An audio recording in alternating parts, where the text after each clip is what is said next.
Thank you, Chairman Jones, Heisey, and Senate and House committees. You know, I decided to get involved in this legislation partially for what Representative Hodman talked about. You know, as a parent, we do understand that youth sometimes make ill-formed decisions, and I've seen it with my own teenagers. At the same time, I reflect upon a close friend who had loved ones viciously murdered. This is a sensitive issue, and most of us do know people who have been hurt if we have not personally experienced it ourselves. Representative Hodman talked about the retroactivity piece. I'd like to speak to Bills 4807 and 4808, which deal moving forward. This has been dealt with by the Supreme Court. It's been decided. It's not in question. These bills reference that when a judge is sentencing a youth, whether it's in the adult or the juvenile systems, they must make sure that they're aware of the Supreme Court decision. It does not say they cannot sentence a youth to life. It's just not mandated. There are other options. So while we do have the very real emotional situation of bringing up past pain to many families about retroactivity, we also do know that we have the answers about dealing with moving forward. And so as you listen to testimony from both sides, I hope you'll understand we've got two issues before us: what to do about those who have been incarcerated and whether or not to act on retroactivity, and then the decision that's been clear-cut by the Supreme Court about what would be the requirements for moving forward. And I know that this hearing will be very painful for many. My heart and sympathies go out to the families who suffered the senseless loss of their loved one. I can't comprehend it, but I'm very appreciative of the respect and the dignity that both chairmen are giving to this situation and that the committee is. So thank you.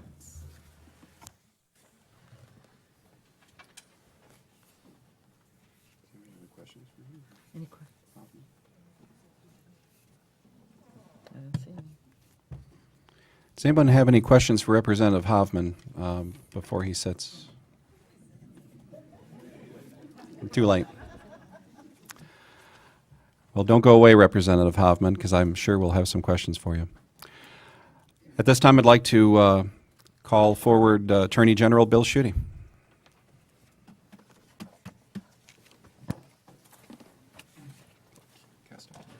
Castro's in.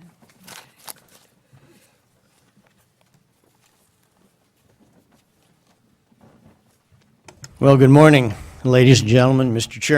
Chairman, members of the committee. It's very nice to see all of you together in one place, and I appreciate the time and you taking the time to thoughtfully consider this important policy issue of life sentences for the crime of murder in the first degree.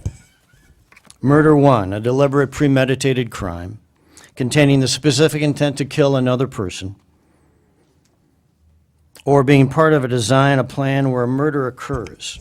So we're not talking about accidents. Let me be clear on this. We're not talking about mistakes.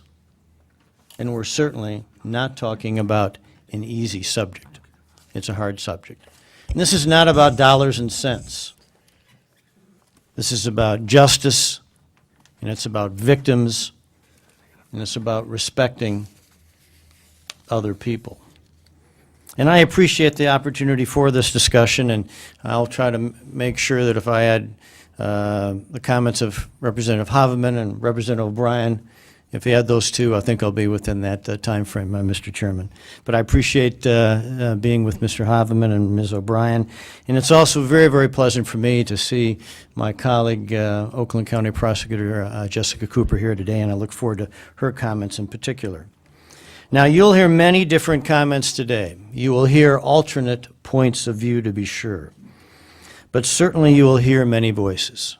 And I would urge you all to hear and listen to the voices of the victims of crime, the voices of family members who have had a loved one murdered, the voices of wives whose husbands have been murdered, the voices of daughters whose fathers have been murdered, the voices of parents whose sons or daughters have been murdered. And these voices are the voices of victims that I, as Attorney General of Michigan, listen to and hear in my job as the chief law enforcement officer of this state.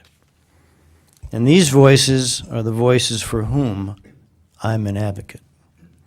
And I hope to share three things today, 3 points. One, I want to talk about the Miller v. Alabama decision and retroactivity. Number two, I want to talk about justice and what that really means. And thirdly, I'd like to talk to you about the victims, the families, the real people who are here today. And I'll be happy to answer any questions you might have. So first, let's discuss the Supreme Court decision in Miller v. Alabama. In a moment or two, Michigan's Solicitor General, who has successfully argued before the United States Supreme Court 5 times in the last 2 years, will examine in great detail the holding. But succinctly put, the ruling in Miller holds that it is constitutional to impose life sentences without parole to teenage murderers. And also that prospectively, meaning in the future, from the date of the Miller opinion going forward, the teenage murderers charged as adults must have a judge to conduct a hearing to determine circumstances that might mitigate against life without parole. Now, the unanswered legal question in Miller v. Alabama, which I think you all know, but let me restate it. The unanswered legal questions, and the question on this is, does the holding of Miller apply retroactively? Meaning, do family members, and this is what you have to understand, do family members whose son or daughter or husband or wife have to reopen the wounds and go back to court to relive and once again relate the brutal circumstances of their murdered family member? That's the unanswered question. And 2 or 3 years from now, and that's how long appeals to the United States Supreme Court take, the United States Supreme Court in 2 or 3 years from now is likely to decide this issue on retroactivity. But we don't know which way it may or may not go. And this is not a time for guesstimates. Not at all. But until, and let me repeat, until the United States Supreme Court rules on the retroactivity of this decision, I'm opposed to legislation that applies the holding of Miller retroactively. And also, you should know, the Michigan Court of Appeals has ruled that the Miller decision does not, let me repeat, does not apply retroactively. Number two, justice. Let's talk about what it is. And when a homicide occurs, I think you know that a prosecutor uses her or his discretion. Jessica will tell you about that. A prosecutor like Jessica Cooper or others will use his or her discretion and makes a decision whether or not to charge a defendant as an adult. And let me try to simplify this issue. This really is all about who comes first, the victims and their families or teenage murderers. Now, I know there are some out there advocating new parole hearings for teenage murderers who've already been tried and convicted by a jury of their peers, and some who are advocating resentencing hearings and parole consideration after just 15 years behind bars. Now, keep in mind that 15 years is less time than for someone who's convicted of CSC in the first degree, the forcible rape of a child under 12, and that carries a sentence of 25 years. Justice requires respecting the victims of crime. And add to this discussion the crime rate in the state of Michigan. We have 4 cities that rate among the top most dangerous cities in America, and 2 cities that, unfortunately, are the top 10 homicide rates in the United States of America. And justice demands a commitment to victims and to public safety, the safety and security of our streets, our neighborhood, and our schools. Third, crime victims. Well, let's talk about who are the victims of crime and why we have life in prison without parole. One of the reasons we have life in prison without parole as a sentence is because the action of the murderer affects entire communities, wherever you might live. Let me give you one example. When the Flint Journal sent a reporter to Flint schools to ask if students knew someone who had been killed, almost every student raised their hand. We have murderers changing entire communities for the worst. And the headline in the article was Flint's Battlefield. 1 in 542 people and Flint residents have been killed in 3 years. And how do the students describe this? Well, it's the norm around here. There's nothing acceptable in murderers controlling their reputations and the safety of cities. And sadly, teenage murderers are a part of this. Now, I need to share with you 3 stories, and bear with me, but I think they're important. 3 stories of families who are victims. Families are here today, right behind me. Real people. Let me warn you in advance that even a bare bones description of these incidents is difficult to listen to. Barbara Clark. Barbara's right behind me. And she's president of the Saginaw chapter of Parents of Murdered Children. Can you imagine that? An organization of parents who've lost their kids. Her son was murdered on Easter morning while begging for his life. The murderer encouraged his dog to eat the body. A few days later, he returned to the scene, cut open the victim's abdomen to speed up the body's decay, and removed some teeth to make identification more difficult. The murderer also boasted about the shooting, telling friends to go see the body. The Samborski family, who is here, whose police officer son and husband gave a 16-year-old a second chance in the course of a crime. The 16-year-old then assaulted the officer and shot him in the head while he was incapacitated. Jim and Kim Sorensen, behind me as well. Their son was murdered by a 17-year-old who meticulously planned the perfect murder that included cleanup, a torch to burn off fingerprints, dismembering and burning the body.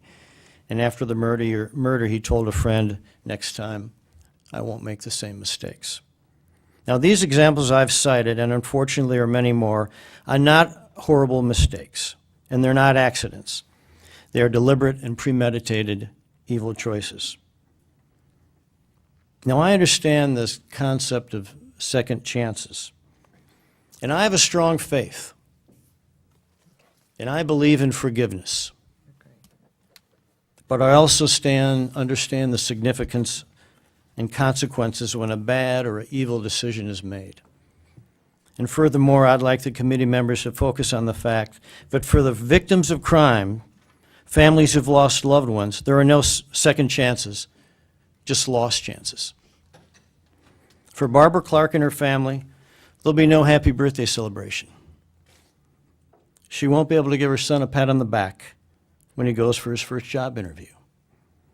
No congrats when Tommy, her deceased son, graduates from high school. No grad parties. For the Samborskis, there'll be no grandchildren to play with. No husband at home for the holidays. No chance at all. No wedding anniversaries. For Kim and Jim Sorensen and their family members, there'll be no trip to college to drop off their son